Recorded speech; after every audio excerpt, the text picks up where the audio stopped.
Hello students, I'm your Shilpa ma'am, taking a Gujarati, and today I'm going to teach your lesson number 15, in fact poem number 15, તે બેસે અહીં.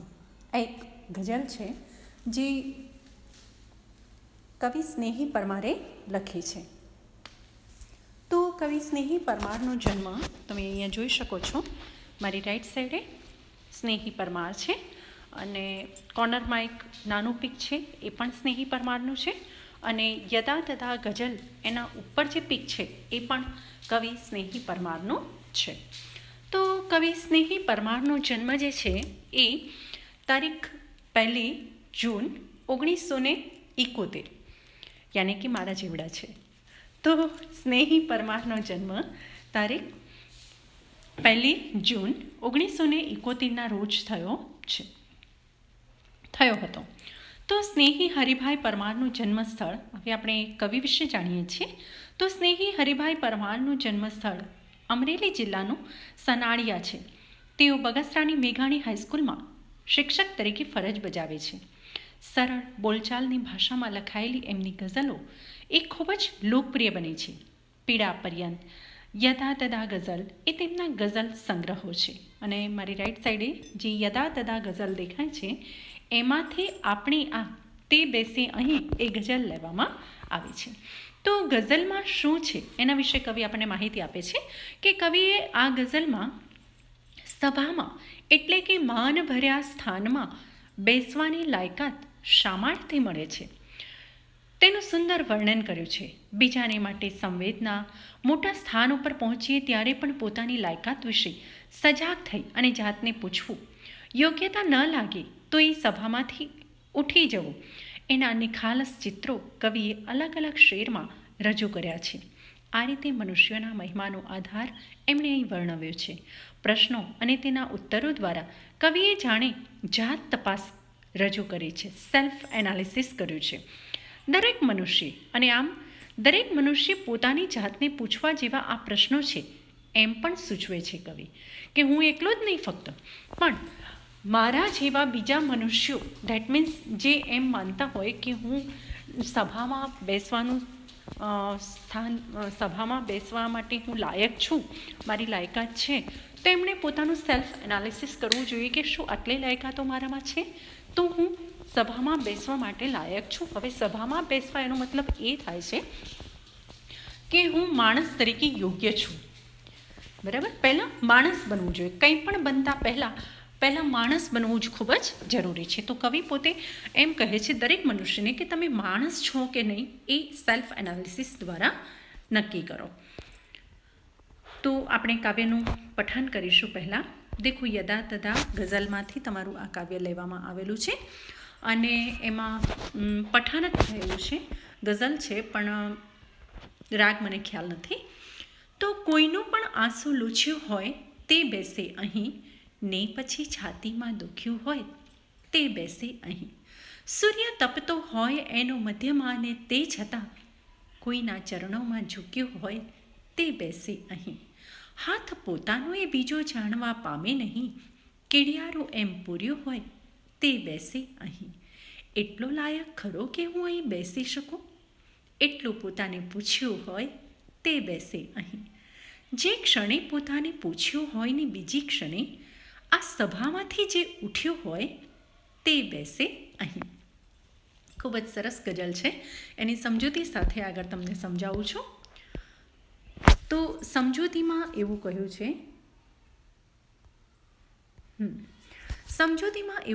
છે કે કોઈનું પણ આંસુ લૂછ્યું હોય તે બેસે અહીં, અને પછી છાતીમાં દુખ્યું હોય તે બેસે અહીં.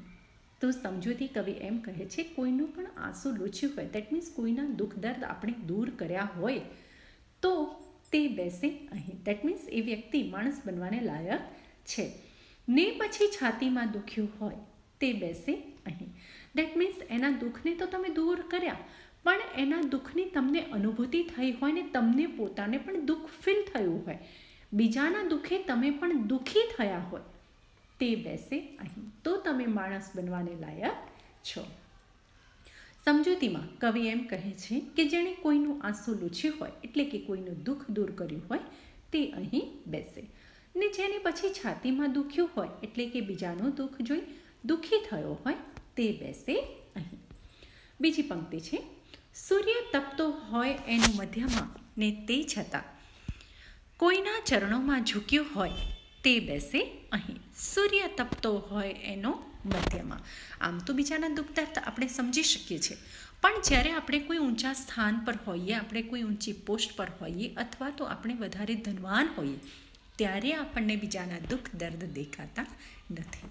તો આ જે બધી પરિસ્થિતિ છે એને કવિ કહે છે કે સૂર્ય તપતો હોય જેનો મધ્યમાં ટોપ પર હોય જ્યારે, ત્યારે તમને કોઈનું દુઃખ દેખાય તે બેસે અહીં.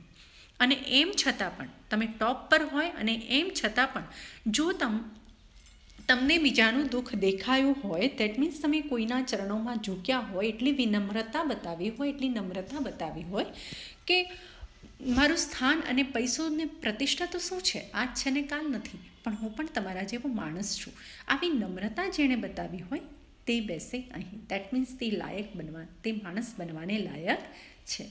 સમજૂતી જોઈ લઈએ. જેનો સૂર્ય મધ્યમાં તપતો હોય, યાની કે જે પ્રગતિના શિખર પર હોય અને છતાં પણ કોઈના ચરણોમાં ઝૂક્યો હોય એટલે કે નમ્ર થયો હોય તે બેસે અહીં. જનરલી એવું હોય છે કે પૈસો અને પ્રતિષ્ઠા અને સ્થાન, દેટ મીન્સ પદવી, એ આપણી જોડે આવે એ પછી જનરલી માણસ થોડુંક, મારા ઓપિનિયન પ્રમાણે થોડુંક પ્રાઉડી બની જતો હોય છે, અભિમાની બની જતો હોય છે. પણ જે અભિમાન વિહોણો બની અને પ્રતિષ્ઠા અને પૈસો અને પદવી એ તો આજ છે ને કાલ નથી એવું સમજી અને એક માણસ બનીને બીજા એનાથી ઉતરતા માણસનું દુઃખ દર્દ જોઈ શકે તો એ માણસ બનવાની લાયક છે. ત્રીજી પંક્તિ છે, હાથ પોતાનોય બીજો જાણવા પામે નહીં, કેડિયારું એમ પૂર્યું હોય તે બેસે અહીં. હાથ પોતાનોય બીજો જાણવા પામે નહીં, દેટ મીન્સ ડાબો હાથ દાન કરી અને જમણો પણ ન જાણે એવું ગુપ્ત દાન તમે કરો ત્યારે એ દાન કર્યું કહેવાય, ત્યારે કોઈની મદદ કરી કહેવાય. પણ આપણે તો શું કરીએ છીએ, કોઈ ભિખારીને 5 રૂપિયાનું બિસ્કિટ લઈ આપી હોય તો પણ 4 જણને કહીશું કે આજે તો સવારે મને એક ભિખારી મળ્યો, બિચારો ભૂખ્યો હતો, એણે 2 દિવસથી કંઈ ખાધું નહોતું, મેં એને 5 રૂપિયાનું બિસ્કિટ લઈને આપ્યા. તો એ આપણું દાન વ્યર્થ જાય છે, ભગવાન એની નોંધ લેતા નથી. તો કવિ અહીં કહે છે કે જેણે પણ ગુપ્ત દાન કર્યું હોય, કીડિયારું એમ પૂર્યું હોય, દેટ મીન્સ ધર્માદુ કર્યું હોય, દાન પુણ્ય કર્યું હોય તે બેસે અહીં. સમજૂતી જોઈ લઈએ કે પોતાનો બીજો હાથ પણ ન જાણે, દેટ મીન્સ જાણે નહીં, એ રીતે જેણે કીડિયારું પૂર્યું હોય એટલે કે જેણે ગુપ્તદાન કર્યું હોય તે અહીં બેસી શકે છે. દેટ મીન્સ તે લાયક, માણસ બનવાને લાયક છે. હવે ચોથી પંક્તિમાં કવિ કહે છે કે એટલો લાયક ખરો કે હું અહીં બેસી શકું, એટલું પોતાની જાતને પૂછ્યું હોય તે બેસે અહીં. બરાબર. હવે આપણને બધી ખબર છે, આ બધી જ ખબર છે કે આટલા સદ્ગુણો હોય ત્યારે આપણે યોગ્ય માણસ કહેવાઈએ છીએ, અને એમ છતાં પણ ક્યારેક આપણે ભૂલ કરી બેસીએ છીએ, ક્યારેક આપણે ખરાબ કામ કરી બેસીએ છીએ, ત્યારે આપણે આપણી જાતને કોઈ પણ જગ્યાએ, દેટ મીન્સ માણસ બનવાને આપણે લાયક છીએ કે નહીં, એના માટે આપણે સેલ્ફ એનાલિસિસ કરવું જોઈએ. આપણને પોતાને પૂછવું જોઈએ કે હું ખરેખર એટલો લાયક છું, માણસ હું યોગ્ય અથવા સારો માણસ કહેવાઉં, સદગૃહસ્થ કહેવાઉં, એટલો હું લાયક છું, એમ આપણી જાતને પૂછવું જોઈએ. બીજાની ભૂલો તો આપણને ઘણી દેખાય છે, પણ જે પોતાની ભૂલ શોધી શકે છે એ માણસ સદગૃહસ્થ અથવા સારો માણસ ગણવામાં આવે છે.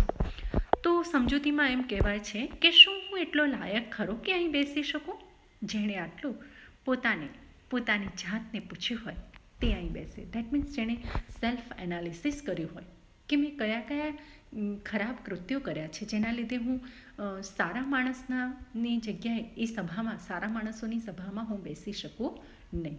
દરેક વ્યક્તિ જો આવું સેલ્ફ એનાલિસિસ કરીને આવે અને પછી જો તમને 2-5 માણસો પણ એવા સારા મળે તો ખરેખર એ પૂજવા યોગ્ય માણસો હોય છે.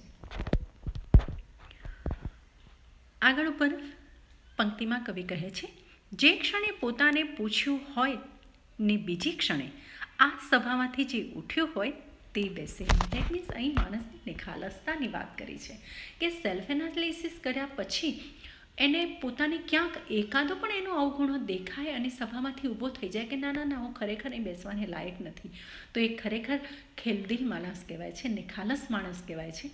એનાથી આપણને જરા પણ નુકસાન પહોંચે નહીં. તો ખરેખર એ માણસ બનવાને લાયક છે, કેમ કે એણે સેલ્ફ એનાલિસિસ કર્યા પછી એને પોતાની ભૂલ દેખાય છે.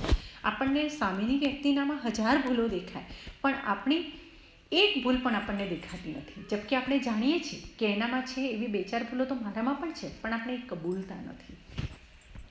તો કવિ અહીં કહે છે કે જે ક્ષણે પોતાને પૂછ્યું હોય ને બીજી ક્ષણે, દેટ મીન્સ તાત્કાલિક નિર્ણય લઈ લે, ડિસિઝન લઈ લે કે ના ના ખરેખર હું આ સભામાં બેસવાને લાયક નથી, કેમ કે કાલે મેં મારા દીકરા સાથે, મારી દીકરી સાથે કે મારા પતિ પત્ની કે સાસુ સાથે મેં આવું બિહેવિયર કર્યું હતું, મેં ભિખારી સાથે આવું બિહેવિયર કર્યું હતું જે યોગ્ય નહોતું, તો હું અહીં બેસવાને લાયક નથી. એમ જો એ માનીને ઊભો થઈ જાય, દેટ મીન્સ એને એનું રિયલાઇઝેશન, એની ભૂલનું રિયલાઇઝેશન થઈ ગયું છે, તો એ ખરેખર એ સભામાં બેસવાને લાયક છે, કેમ કે ફરી એ ક્યારે આવું નહીં કરે. તો સમજૂતીમાં કવિ અહીં કહે છે કે જે ક્ષણે પોતાની જાતને પૂછ્યું હોય એની બીજી જ ક્ષણે આ સભામાંથી જે ઉઠ્યું હોય, એટલે કે જે નિખાલસ હોય, તે અહીં બેસે. આમ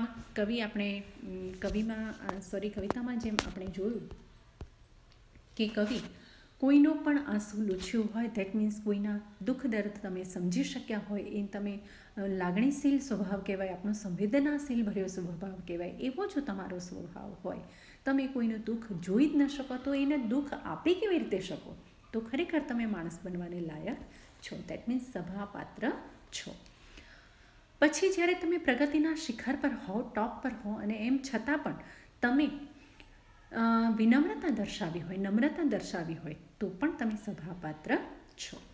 તમે કોઈને ગુપ્તદાન કર્યું હોય, એની ડીંગો ના હાંકી હોય, એનો ઢીંઢેરો ના પીટ્યો હોય, તો તમે સભાપાત્ર છો. આગળ ઉપર કવિ કહે છે કે તમે જ્યારે સેલ્ફ એનાલિસિસ કર્યું હોય, તમારી જાતને પૂછ્યું હોય, એમાંથી તમારી જાતમાંથી કંઈ ભૂલો શોધી હોય કે હું ખરેખર અહીં બેસવાને લાયક છું કે કેમ, તો તમે માણસ બનવાને લાયક છો. દેટ મીન્સ સભાપાત્ર છો. અને તમે જ્યારે એમ જાતને સેલ્ફ એનાલિસિસ કર્યા પછી તમારામાં એક પણ તમને દોષ લાગે અને તમે સભામાંથી તરત જ ઊભા થઈ અને બહાર નીકળી જાઓ, તો ખરેખર બહાર નીકળવાનું નથી, તમે ત્યાં બેસવાને લાયક છો.